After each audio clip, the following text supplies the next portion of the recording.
안녕하세요, 조승현입니다. 오늘 조승현의 탐구 생활에서는 터스카니.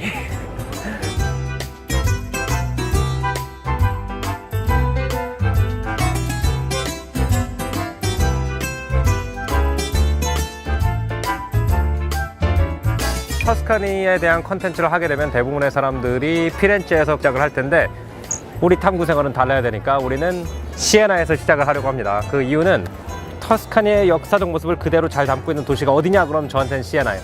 일단 이 시에나라는 도시는 도시국가적인 정체성을 가장 잘 가지고 아직도 보존하고 있는 것, 사람들이 아직도 도시국가적인 사고를 하고 있는 곳, 그리고 그런 것들이 건축이라든지 이런 것에 잘 드러나는 곳이 여기 시에나라고 생각을 해요.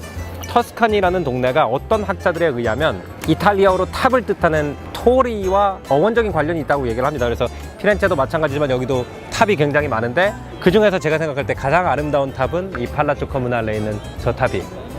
이탈리아 옛날 역사를 보면 뭐 로미오와 줄리엣 같은 것도 마찬가지지만 도시 국가라고 해서 도시에 충성만 하는 게 아니고 그 도시 안에 구역들이 있죠.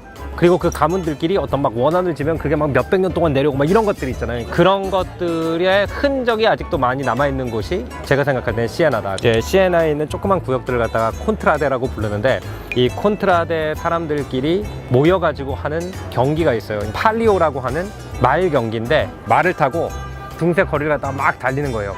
기수들이 입고 있는 옷의 색깔이라든지 디자인이라든지 이런 것들이 자기 동네에 수백 년 동안 내려온 그 색깔, 문양, 거기에 제일 영광을 하는 모습, 이런 것도 굉장히 어떻게 보면 터스카니스러운 모습이다. 제가 생각할 때는 시민들이 모여가지고 토론하고 민주주의가 성행하는 곳을 광장이라고 하잖아요. 대체로 그냥 비유법으로. 이게 진짜 그 광장이거든요.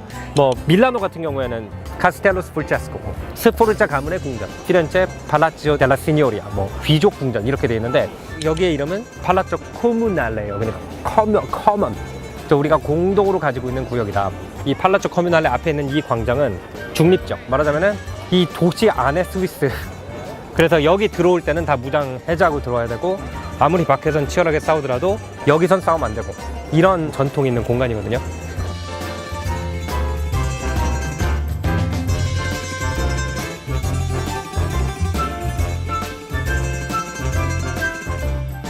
이 건물 안에 내가 가장 좋아하는 작품 중에 하나가 안에 있어요.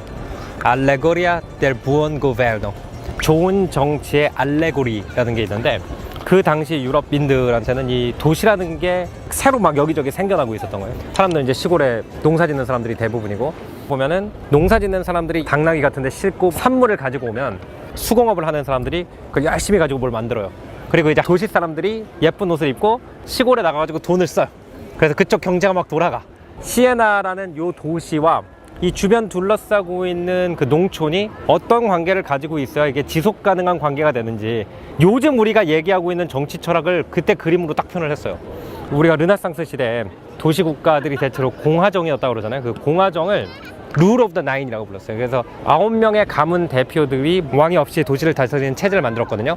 근데 그것도 이제 딱 눈에 보이게 만든 게 뭐냐면, 부채 모양으로 생겼잖아요, 이 광장이. 이게 9개가 합쳐져 가지고 쫙 모이는 곳에 이제 우리의 공동체가 있다.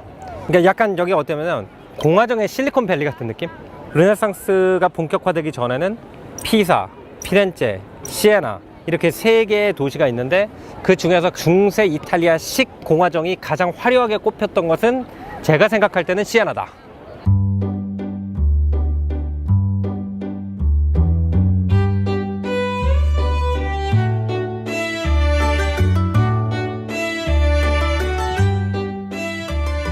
이게 그 유명한 상인 연합 건물이네. 그 말로만 듣던 길드야 이게.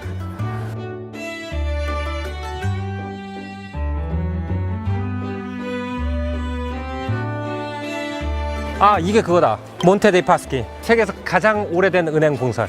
우리가 터스카니, 시에나, 프라토, 피렌체 은행가들이 지금 우리가 알고 있는 현대 자본주의 발판을 놨다라고 하잖아요. 근데 그때 조성된 은행 중에서 오늘날까지 오퍼레이션이 이어오고 있는 은행은 내가 알기로는 얘밖에 없어요. 1472년부터 은행임. 1472년부터 은행이었으니까 500년 하고 한 70년 더 된 거죠. 민중의 삶을 이롭게 하기 위해서 경제의 자유를 처음 가르친 이렇게 써있어. 지금 봐도 비싼 건물처럼 보이잖아. 그러니까 그때는 돈이 얼마나 많았던 거야. 왕들이나 교황들도 저기서 돈을 꿨었으니까.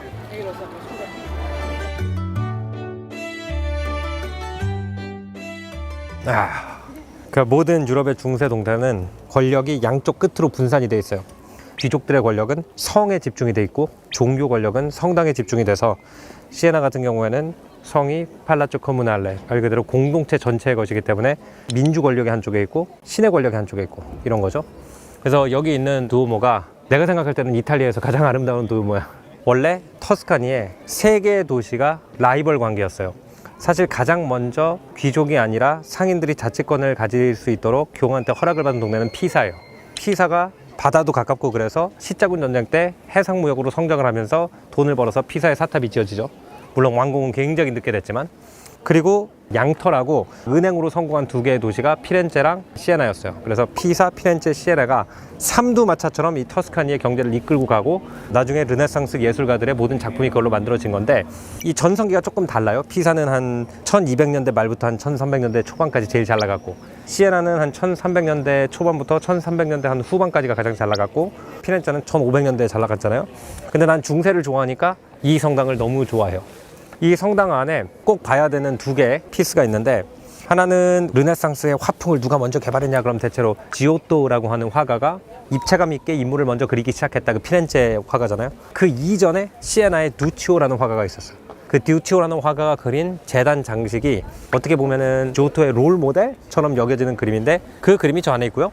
그 다음에 두 번째로 니콜로 피사노라고 하는 조각가가 그러니까 옛날에 이제 신부님들이 마이크가 없으니까 그 위에 올라가지고 설교를 하신단 말이에요. 미사를 주관하고 그걸 푸피트로라고 하는데 그 대리석으로 만든 퓨피터가 있는데 그게 니콜로 피사노의 작품인데 어마어마해요. 그래서 이제 그런 작품들을 커미션할 정도로 시에나가 엄청난 파워를 가지고 있었어요.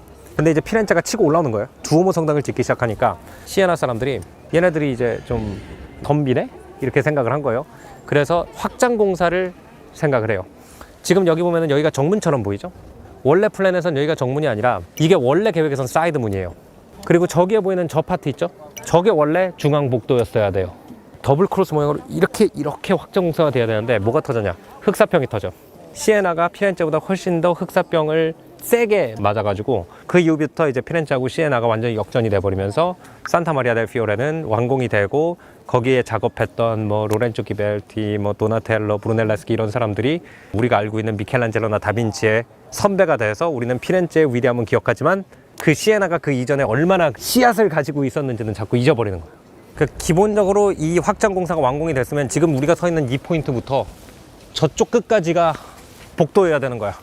여기 주차장이 있는 공간이 전부 다 원래 실내 공간이어야 됐어야 됐는데 그때쯤 이제 시에나가 경제적, 정치적 여러 가지 위기를 맞게 돼서 어떤 면에서는 옛날에 캐릭터를 더 잘 보존하게 됐다라는 거죠. 그래서 이제 터스카니의 에피소드를 어디서 시작할까라고 고민을 하다가 피렌체는 다 아시잖아요. 그죠?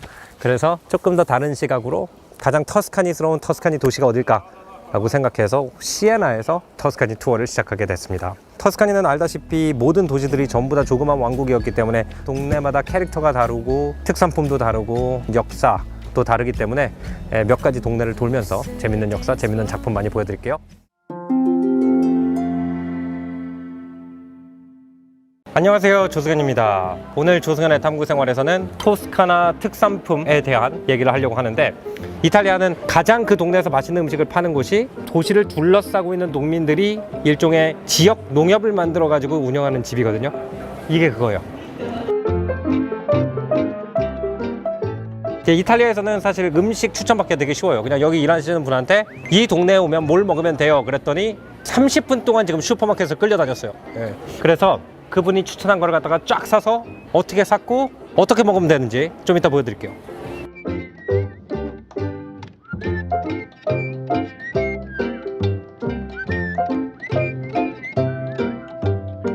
이탈리아에서 햄코는 항상 요 번호를 이렇게 뽑으면 내 턴은 D9번입니다. 은행 같은 거네. 네, 은행 같아요. 저 위에 여기 6이라고 써 있잖아요. 저기 이제 9가 되면 가서 주문을 하면 되는 거예요. 300 grammi di prosciutto di Spannocchia?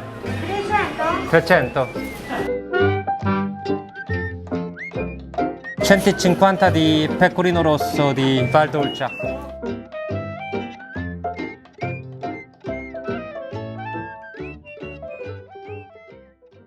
이탈리아는 음식 사기가 너무 재밌죠. 왜냐면은 어떤 동네에 가면은 그 동네 사람들은 모조리 우리 동네 파스타, 우리 동네 특산품, 우리 동네 특정한 술 이게 최고라고 얘기를 해요. 이탈리아에서 우리 동네 음식이 제일 맛있다.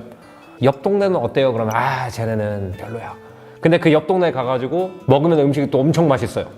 그렇기 때문에 어느 슈퍼마켓에 가나 비슷한 브랜드가 있는 다른 나라들과 다르게 이탈리아는 그 동네 가면은 진짜 와인이고 올리브 기름이고 뭐고 그 동네 걸로 가득 차 있죠. 그 중에서도 제가 지금 빌라를 빌려서 이탈리아에 있는데 이 빌라가 있는 장소가 터스카니의 딱 중간에 있는 아시아노라는 동네에 있는데요. 아시아노의 바로 북쪽에서 이탈리 와인의 어떻게 대명사처럼 된 그 유명한 키안티 와인이 납니다. 그리고 이곳이 옛날에 비아 프렌치제나라고 하는 순례길이 지나가던 곳이에요. 그러니까 원래 진짜 내가 순례를 제대로 간다고 하면 예루살렘을 가야 돼요. 근데 예루살렘을 가려고 그러면은 북유럽 사람들이 어떻게 갑니까? 알프스를 넘어와서 이탈리아를 남북으로 가로질러 가지고 이탈리 남쪽에서 메시나라는 곳에서 배를 타고 갔어요. 또 제루살렘까지 못 간다 그러면 교황청 있는 로마까지 가는 게 두 번째 순례였어요. 그래서 이 순례자들이 프랑스에서 이탈리 쪽으로 넘어온다 그래서 비아 프란치제나라는 이름을 가지고 있습니다. 그리고 유럽에서는 순례길이 있는 데는 좋은 음식이 있어요. 왜? 순례길이 있으면 그 순례자들을 보호하고 먹여주고 재워주기 위해서 수도원들이 생기고 유럽에서는 수도승들이 거의 대부분 와인과 치즈에 대한 최고의 기술을 가지고 있었죠. 그렇기 때문에 수도원에서 오늘날 우리가 프로슈터라고 부르는 염장고기, 치즈, 그리고 와인 이거를 제공할 수밖에 없었다는 거예요. 그래서 이 지역이 비아 프렌치제나가 딱 뚫고 지나가는 곳이기 때문에 이런 것들이 맛있을 수밖에 없다. 우리가 두 동네를 들렸습니다. 하나는 시에나라는 곳을 들렸고 그 다음에 아레쪼라는 곳을 들렸는데 시에나 거부터 꺼내야 되는데 일단 제가 사과 말씀을 드리겠습니다. 시에나에서 산 걸 한 반을 먹었어요. 너무 맛있어가지고 카메라 켜기 전에 먹어버렸고 와인도 보면 이게 뚜껑이 없죠. 제가 마셨어요. 죄송합니다. 자, 일단 좀 꺼내볼게요. 야, 당연히 파스타. 지금 빌라가 있는 아시아노라는 지역이 시에나의 일부거든요. 시 경계 안에 있는 조그만 마을인데 거기에서 나오는 밀이 이탈리아에서 가장 유명한 밀 중에 하나라고 합니다. 자, 두 번째로는 빈산토인데 스윗 와인이죠. 디저트 와인. 여기 보니까 몬테풀치아노예요. 몬테풀치아노 그 포도로 만든 스위트 와인입니다. 그리고 이거를 갖다가 대체로 보니까 이 판포르테라고 하는 디저트가 있거든요. 이거랑 같이 먹거나 여기에 이걸 찍어 먹으래요. 자, 또 뭐가 있냐? 우리나라 지금 전통 과자죠, 전통 과자. 굉장히 깊은 향을 가진 호밀빵에다가 아몬드를 갈아 만든 설탕을 가지고 구운 느낌? 네. 또 시에나에서 온 친구가 이 살라미예요. 이 지역의 전통 살라미. 뭐 우리는 이탈리아 그럼 살라미 디 제노바 가장 유명하게 생각하는데 이것도 지역마다 있고 요거는 이 지역에서 나오는 살라미라고 합니다. 한국에서 이 살라미를 사면은 만족감이 조금 덜한 게 이미 잘라서 냉동 포장을 해가지고 오잖아요. 근데 여기는 이만한 통이 있어요, 슈퍼에. 그래가지고 촉 잘라주니까 너무 속이 시원해 뭔가. 그리고 뭔가 이렇게 원재료를 그대로 먹는 그 느낌이 있죠. 제가 물어봤어요. 여기서 제일 높은 등급이 뭐냐 그랬더니 이탈리아 시골 가격으로 킬로그램당 100유로 하는 프로슈터가 있었어요. 겉은 완전 이렇게 피부 느낌이고 반은 새빨갛고 반은 하얘요. 쫙 해가지고 주셨는데 왜 없냐? 먹었습니다. 그거는 프로슈터가 반은 그 기름 맛이잖아요. 근데 그 하얀 부분이 진짜 순수한 지방이야. 그리고 그 빨간 부분은 진짜 순수한 살코기고. 그래가지고 그걸 같이 빵에다가 올리브 기름이랑 발사믹을 살짝 찍어가지고 딱 먹었는데 어쨌든 시에나에서 산 거는 뭐가 남았냐면 굉장히 특이한 라구 소스를 찾았는데 라구 드 칭기알레 멧돼지 라구 소스를 팔더라고요. 제가 이제 여행 오기 전에 미리 좀 책 같은 거 읽어보니까 터스카니에서 가장 오래된 전통 중에 하나가 마을 사람들이 같이 모여서 멧돼지를 뭐 1년에 한 번씩 잡는 전통이 있대요. 그걸 읽고 나가지고 이걸 보니까 왠지 멧돼지 라구는 사야 될 것 같았어요. 그래서 샀습니다. 자, 그래서 요게 이제 시에나에서 사온 거고 그 다음에 이제 시에나에 굉장히 맛있어 보이는 파스타가 있어서 저건 어때요? 그랬더니 맛이 없진 않은데 아래쪽 거예요. 그래서 아래쪽에 갔습니다. 아래쪽에 가가지고 아래쪽 파스타를 좀 샀고 파파르델레라고 하나 봐요. 이게 워낙 모양에 따라서 이제 이름이 가는데 이제 아는 거죠. 그냥 파르파델레가 이렇게 생긴 파스타구나. 그 다음에 여기 뭐가 들었냐? 미트 소스가 굉장히 많더라고요. 그래서 이거는 라구 일 매니피코 마니피코는 위대하다는 뜻이고, 대체로 이제 터스카니 역사에 관심이 있는 분들은 로렌조 메디치, 그 메디치 가문을 가장 성대한 시대에 이끌었던 사람의 별명이 로렌조 일 마니피코, 위대한 로렌조였잖아요. 그래서 샀고, 산 이유가 참 특이하다, 내가 들어도. 그 다음에 이것도 라구디카네, 그러니까 밀소스인데 여기 보니까 친타세네제라고 써 있어요. 그래서 이거는 시에나 건가 봐요. 시에나 고기로 만들어져 있다고 합니다. 그러니까 사실 자기네끼리 이렇게 라이벌 관계를 가져도 좋은 건 서로 또 먹는 거죠.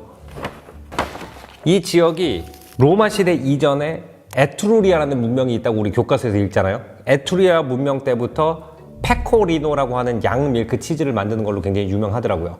그래서 아래쪽에도 그 로컬 페코리노가 있고 시에나에도 있는데, 보니까 스타지오네투라, 계절을 보내다라는 표현을 써서 뭐 한 계절 된 거, 두 계절 된 거, 세 계절 된 거 뭐 이런 의미인가 봐요. 그러니까 얼마나 에이징이 됐느냐에 따라서 이제 나누더라고요. 그러니까 하얀 게 있고 노란 게 있고, 얘네가 레드, 로쏘라고 부르는 게 있어요. 그래서 요게 이제 페코리노 치즈 한 슬라이스 샀고요. 오, 아직 그 뭐야, 짙은 홀 밀크의 향이 그대로 남아있네.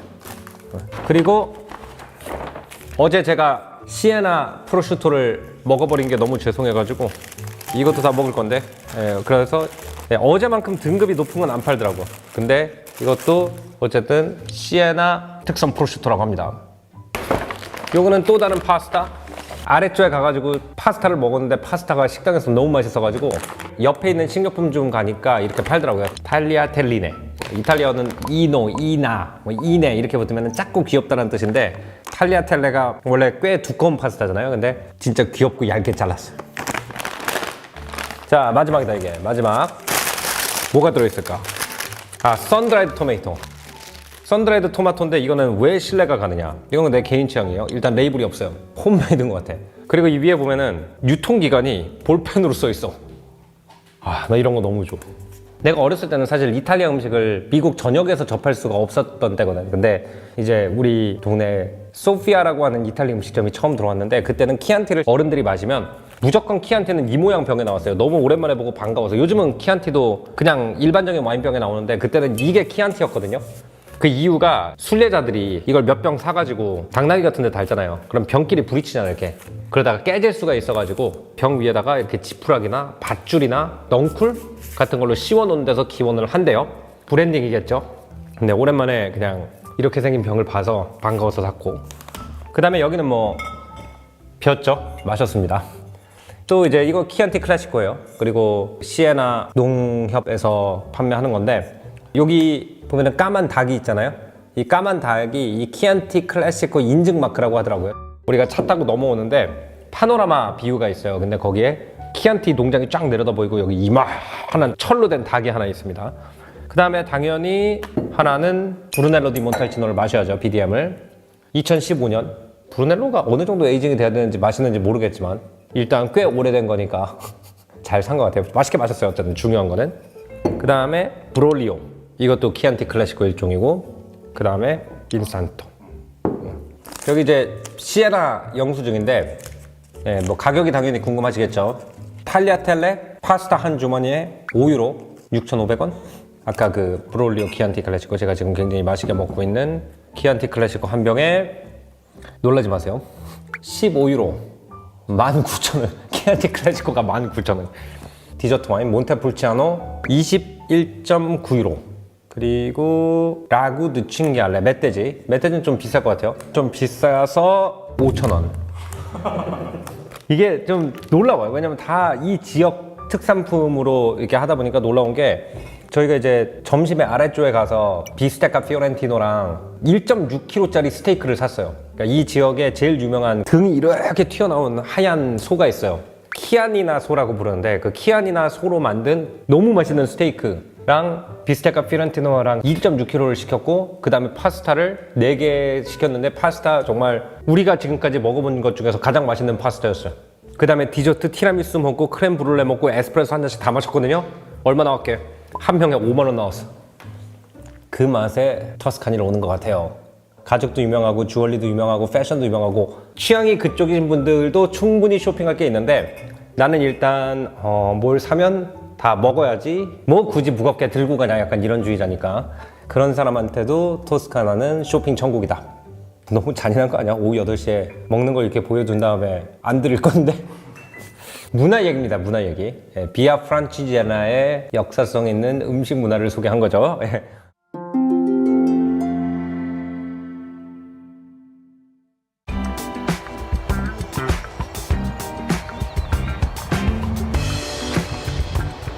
이탈리아의 지역에 대해서 얘기할 때는 항상 뒤에 뭐 밀라노 근처에 롬바디아 지역, 그럼 롬발드 플레인스 영어로 그런 식으로 얘기를 하거든요. 평야 지역이니까. 근데 항상 터스카니 얘기할 때는 터스칸 히오스 이렇게 얘기를 해요. 터스칸 히오스. 여기가 지금 그레베 인 키안티라는 동네에서 판짜노라는 동네를 거쳐서 카스텔리나 인 키안티로 가는 비아 키안티제니아라는 동네, 그러니까 키안티 길이야 말 그대로. 여기가 222 지역로 이탈리아에서 가장 드라이브하기 좋기로 유명한 길 중에 하나거든요. 따라서 당연히 맛집들이 쫙 있는데 이탈리아는 점심 무조건 3시에 닫거든요. 이탈리안 리듬대로 렌터카 빌리는데 2시간이 걸리다 보니까 점심시간을 놓쳤어요. 지역 시민으로 보이는 분한테 어디서 먹냐 그랬더니 레스토랑도 닫았고 뭐 하나밖에 없다. 음료를 물어봤어요. 키안티답게 레드와인하고 물밖에 없다. 네, 운전을 하고 있기 때문에 레드와인은 저녁으로 미루고 샌드위치 먹고 있습니다. 왜 맛있어? 거의 갈비찜이야.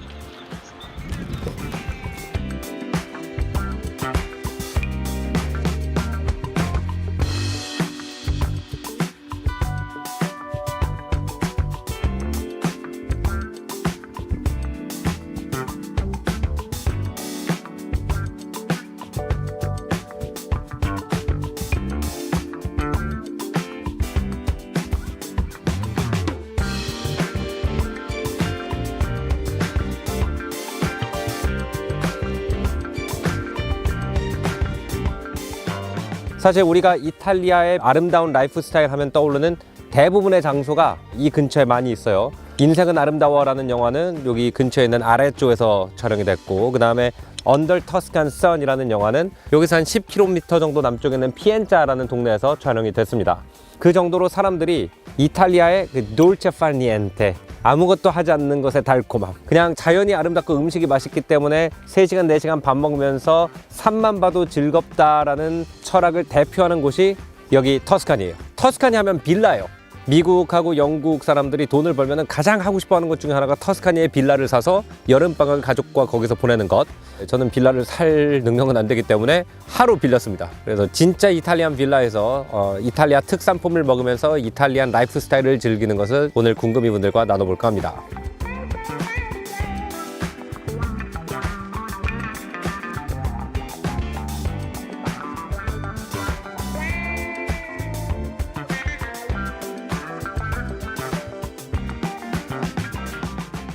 오는 길에 주웠습니다. 일단 키안티에서 키안티 한 잔. 여기는 뭐 정확하게 말하면 키안티는 아닌데 키안티를 지나서 왔으니까 모히또에서 몰디브 한 잔이랑 비슷한 거지. 키안티에서 키안티 한 잔.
따단!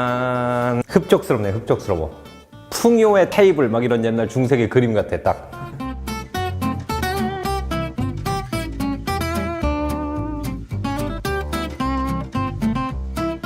이렇게 똑같은 옷에, 똑같은 스웨터에 요것만 딱 걸쳤어. 요리 모드에서 이제 디너 파티.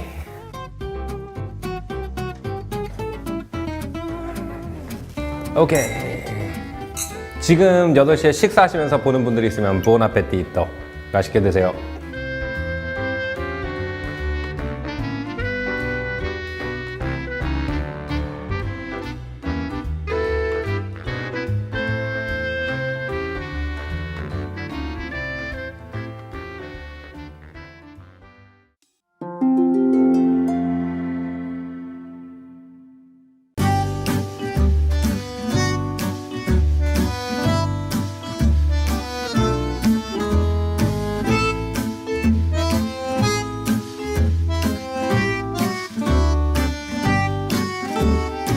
안녕하세요, 조승현입니다. 오늘 조승현의 탐구 생활에서는 터스카니의 아름다운 도시 아레쪼에 와 있어요. 아레쪼는 영화 좋아하시는 분들은 인생은 아름다워의 촬영지로 가장 잘 알고 계실 텐데, 제가 여기 온 이유는 조금 다릅니다. 이 아레쪼가 엄청나게 긴 역사를 가지고 있는 곳이라서 가다 보면은 중세 성당이 굉장히 많고, 그 성당 문을 열 때마다 우리를 깜짝 놀라게 하는 그런 작품들이 발견이 돼요. 그래서 오늘 성당 중에 하나의 특별 촬영 허가를 받아서 제가 교과서에서만 봤던 작품 하나를 우리 궁금이 분들과 같이 찾아가려고 왔습니다.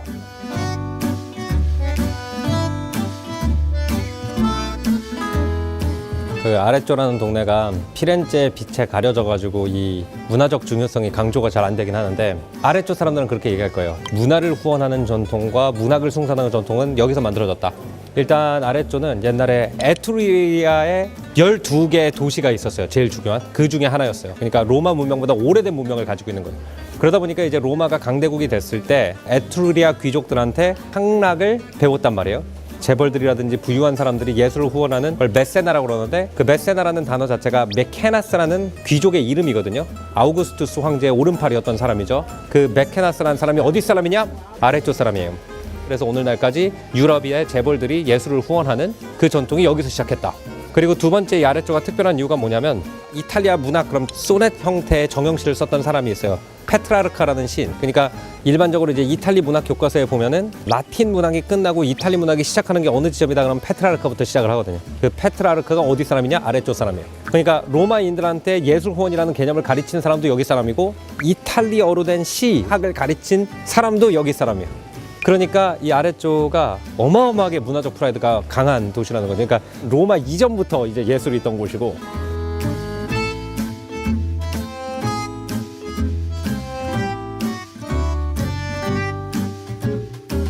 대부분 우리가 이탈리아의 대도시에 가면은 피렌체라든지 밀라노의 두오모라고 불리는 성당을 아는데, 두오모는 대체로는 주교층의 본부가 됐던 성당을 두오모라고 부르죠. 그 두오모 외에도 동네마다 바실리카라고 불리는 조금 더 작은 규모의 성당들이 있어요. 그래서 여기 같은 경우에 이제 바실리카 산프란체스코니까 겉으로 보면은 동네 교구 성당처럼 보여요. 굉장히 오래돼 보이긴 하죠. 근데 일단 들어가 보면은 깜짝 놀랍니다.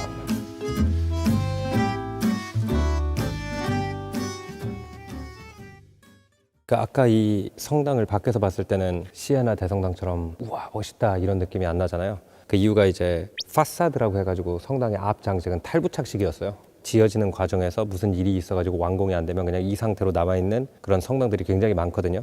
근데 파사드가 없다 그래서 들어갈 가치가 없는 성당은 아니다. 여기 쭉 돌아보면 전부 다 예술 작품이죠. 전부 다.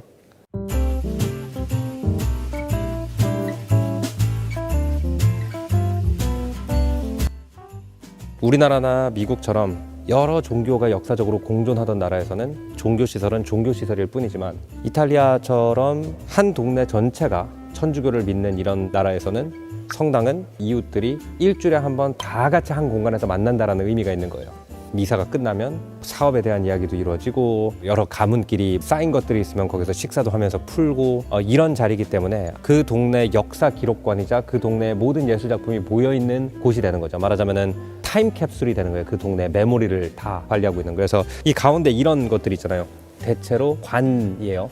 지금은 위생적인 이유로 그렇게 하지 않지만 이 동네에 중요한 분들이 성당의 바닥에 묻혀 계셔요. 근데 더 중요한 건 뭐냐면은, 터스카니가 이제 상업이 발달했단 말이에요. 그리고 특히 은행업이 발달했던 동네잖아. 근데 원래 성경에서 이자를 받는 것을 하지 말라고 돼 있잖아요. 그러니까 돈을 많이 벌어도 항상 한쪽에 이렇게 죄책감이 남아있는 거야. 성경의 율법을 어기고 돈을 번 게 아닌가. 내가 돈을 버는 방법은 종교적으로 보면 안 좋은 방법일 수 있지만, 나는 굉장히 열심히 그래도 믿는 사람이다라는 걸 커뮤니티한테 보여주는 방법이 있었어요. 이 성당에 이렇게 옆에 파인 공간들을 카펠라라고 불렀는데, 그 카펠라 하나가 대체로 한 가문이 주관하는 공간이었고, 그 가문에서 이제 여러 종교 예술을 커미션해가지고 거기다 많이 갖다 둘수록 사람들이 지나가다가 이게 어느 가문이 주관하는 카펠라인데 저기에 저렇게 많은 작품들이 들어있는 걸 보니까 저 사람들은 정말 신앙이 깊은 사람들이구나 라고 볼 수가 있었던 거죠. 카펠라에 제로 어떤 가문의 이름이 붙어있는 경우가 많아요. 카펠라 스트로치, 카펠라 파치 이런 식으로. 근데 좀 놀라운 건 뭐냐면은, 여기 같은 경우에는 저기 성찬이 이루어지는 공간 뒤쪽에 어마어마한 카펠라가 있고, 이 카펠라가 비쥐라고 하는 가문이 커미션을 해가지고 만들었다고 알려져 있어요.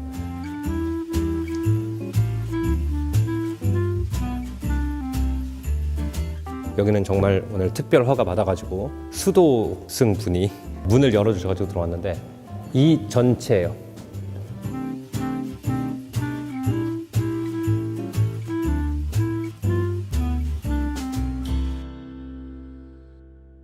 이 작품이 이제 피에로 델라 프란체스카라는 화가의 작품인데 예술가를 석공이나 화공이라는 어떤 직위에서 지식인의 경지로 끌어올린 사람으로 굉장히 유명해요. 그런 인식 변화를 일으킨 방법 중에 하나가 이 그림을 잘 그리려면 수학에 대한 이해가 있어야 되고 성경과 고전에 대한 이해가 있어야 된다. 성경이나 고전에 있는 이야기를 작품의 서브젝트로 만들어내고 이 정도 우리도 공부를 한 사람이다. 그 다음에 3D 그래픽 같은 느낌이 있어요. 실제로 그 사람이 작업을 한 그 노트북 같은 걸 보면은 지금 그 유니티 렌더링 하는 것처럼 잘게 이어붙여가지고 이렇게 입체를 만드는 방법을 설명하는 그런 것들이 있거든요. 그래서 여기에 보면 이제 그런 기법으로 그려진 그림들이고 스토리는 굉장히 흥미로운 스토리예요. 이 시대 1400년대 이탈리아에서 굉장히 중요한 스토리 중에 하나가 진짜 십자가의 전설이라는 게 있었어요. 그 예수가 진짜 못 박히신 그 십자가의 나무가 십자군 전쟁 때 그 십자가의 조각이라고 생각했던 나무 조각들이 굉장히 많이 이탈리아와 프랑스로 유입이 돼서 여러 성당이나 수도원의 성물로 모셔져 있던 시대예요. 그래서 그 나무가 얼마나 대단한 나무인지에 대한 이야기들이 그 당시 이탈리안 가톨릭들한테 굉장히 중요한 얘기였어요. 그래서 여기에 보면은 아담과 이브의 에덴 동산에 있던 나무다, 그 나무가. 그 다음에 이제 솔로몬 왕과 시바 여왕이 그 나무를 알아봤다는 거예요. 그래서 어떤 다리를 건너다가 여기에 있는 이 나무가 나중에 뭔가 굉장히 중요한 나무가 될 것이다. 그 나무를 앞에다 놓고 시바 여왕이 기도하고 있는 장면이 여기에 있죠. 그 다음에 여기 양쪽에는 로마 황제 콘스탄티누스가 전투에 나갈 때 꿈에서 십자가를 본 다음에 십자가를 가지고 나가지고 승리했다. 이제 그 장면이죠. 십자가를 앞세워서 전진하고 있는 왼쪽에 보면은 저 독수리 로마 황제의 심볼이 있고 그 다음에 여기는 그 이후에 벌어진 동로마 제국과 페르시아의 전쟁이에요. 그러니까 페르시아는 다른 종교를 믿는 나라잖아요. 그래서 페르시아와 전쟁을 해서 동로마가 승리한 것도 신의 은총 덕분이다. 저 위에 보면은 십자군들이 가가지고 진짜 십자가의 조각이라고 하는 나무 조각들을 성물로 가지고 왔다고 그랬잖아요. 그 십자가를 찾은 사람이 여기 나온 컨스탄틴 황제의 어머니로 알려져 있어요. 동로마 제국이 가지고 있던 성물들은 거의 대부분 엘레나 황녀가 구했다라는 전설이 있는데 엘레나 황녀가 진짜 십자가를 발굴해내는 장면을 갖다 묘사한 그림이 있고 그래서 이 십자가의 나무가 사실은 운명의 나무여서 에덴 동산부터 시작해가지고 솔로몬도 그 나무를 알아봤고 그 나무에 이제 예수가 십자가에 못 박히시고 그 다음에 그 나무를 다시 로마 시대에 파내서 그 파워로 로마가 이렇게 여러 전투에서 승리를 이뤄냈다. 그것이 신앙의 힘이다. 이걸 갖다가 이제 방 하나로 보여주는 거예요.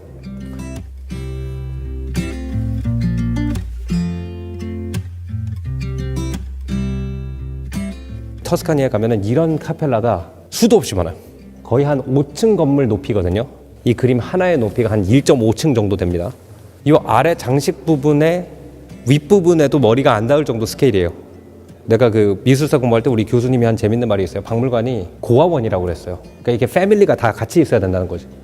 요즘은 이걸 이제 보존하기 위해서 예를 들어서 재단 장식은 메트로폴리탄에 가 있고 요만큼만 떼가지고 브레라 박물관에 가 있고 요거 하나만 떼서 걔는 대형 박물관에 가 있고 그러니까 사람들이 자꾸 현학적으로 이거를 해석을 한다는 거예요. 근데 이 방에 딱 들어와가지고 그냥 이게 다 같이 있는 걸 보면은 사실 설명이 필요가 없거든. 예술이라는 게 저렇게 세팅이 돼 있어야 되는 거구나 라는 걸 이해를 하면은 나중에 박물관 가서 작품을 보더라도 감흥 자체가 완전히 다르거든요.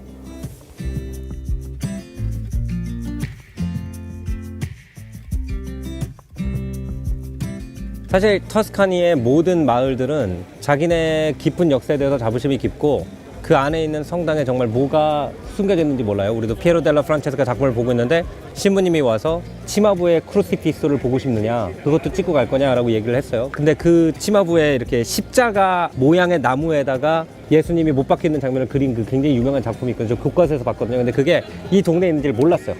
그냥 그거 보고 갈래? 이런 거죠. 그러니까 그런 작품 한두 개가 첫째로 후손들한테 얼마나 대단한 자부심이 되는지 이게 터스카니에 오면은 항상 입을 떡 벌어지게 하는 그런 감동이고 두 번째 좀 더 실용적인 면에서는 일단 이탈리아의 소도시에 오면은 성당은 무조건 들어가야 된다. 사실 이제 큰 건물에 문이 요만하게 있고 닫혀 있기 때문에 들어갈 수 있나 없나를 고민하게 되긴 하거든요. 근데 웬만하면 열려 있어요. 낮 시간 동안은. 그래서 무조건 들어가라. 그리고 거기 보면은 그 작품에 대해서 상세하게 설명이 써 있거든요. 그것처럼 미술에 대해서 많이 배울 수 있는 것도 없지 않나라는 생각이 듭니다. 마리아 라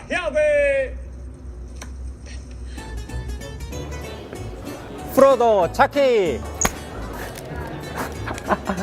오늘 조승현의 탐구생활 아래쪽 편은 여기서 마무리하겠습니다. 다음 시간에는 더 재밌는 문화 역사 이야기로 여러분 찾아뵐 테니까요. 구독, 좋아요 많이 눌러주시고요. 다음 시간에 뵐게요. 안녕히 계십시오.